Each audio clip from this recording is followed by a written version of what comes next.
Selamat pagi Ananda semua. Apa kabar Ananda hari ini? Salam sehat selalu untuk Ananda. Sebelum kita memulai pelajaran, terlebih dulu kita berdoa menurut agama dan kepercayaan masing-masing. Berdoa dimulai. Selesai. Hari ini kita masuk tema 4, berbagai jenis pekerjaan. Subtema 1, jenis-jenis pekerjaan, PB1, Bahasa Indonesia. Tujuan pembelajaran adalah untuk memahami isi cerita dan pesan moral dalam cerita. Unsur-unsur dalam cerita. 1. Tokoh adalah pemeran dalam cerita atau berbentuk hewan, manusia, atau tumbuhan.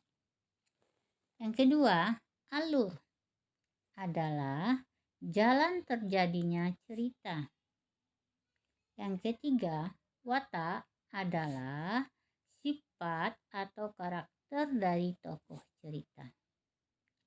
Yang keempat, latar, tempat dan waktu terjadinya cerita. Yang kelima, amanat adalah pesan moral yang ingin disampaikan dalam cerita. Contoh cerita.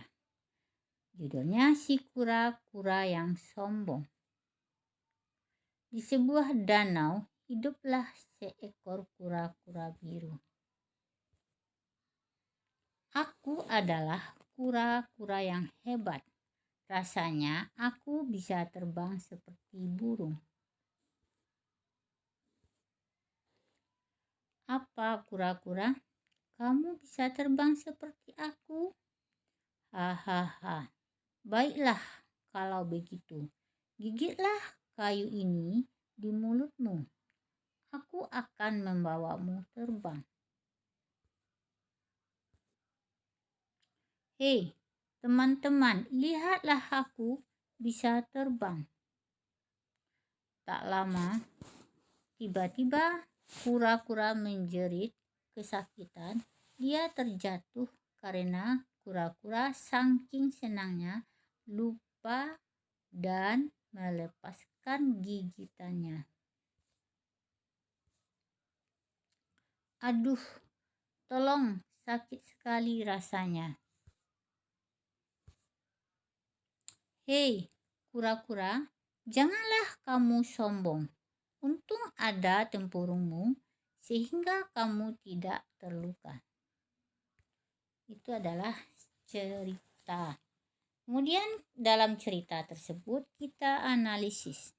Yang pertama, tokoh cerita di dalam tadi itu dua tokohnya. Pertama kura-kura, yang kedua burung angsa. Kemudian latar itu di tengah hutan pada siang hari. Alur cerita yang Ibu bacakan sebentar ini adalah alur maju. Kemudian watak di situ adalah ada dua hewan. Pertama kura-kura, sifatnya atau wataknya sombong. Sedangkan seekor angsa wataknya baik, suka menolong. Isi dari cerita tersebut adalah kura-kura terbang dengan diangkat oleh seekor angsa dengan menggigit sebilah kayu. Tetapi ketika sedang terbang, si kura-kura ingin menyombongkan dirinya di hadapannya teman-temannya dengan berteriak. Kura-kura lupa jika dia sedang menggigit kayu dan akhirnya jatuh. Untungnya tempurungnya tebal dan kura-kura tidak terluka. Kemudian pesan moral adalah dua pesan moral dalam cerita yang bisa kita petik. Yang pertama, melakukan sesuatu sesuai kemampuan. Yang kedua, tidak perlu menyombongkan diri jika tidak mampu. Tugas. Buka buku peganganmu buku tema 4, halaman 6 dan 7. Kemudian kamu bacalah ceritanya tersebut, kemudian kamu pahami isinya, apa kira-kira isi dari cerita tersebut, baru kamu jawab pertanyaannya dengan baik. Hanya sampai di sini yang bisa Ibu sampaikan, dan selamat pagi Ananda semuanya.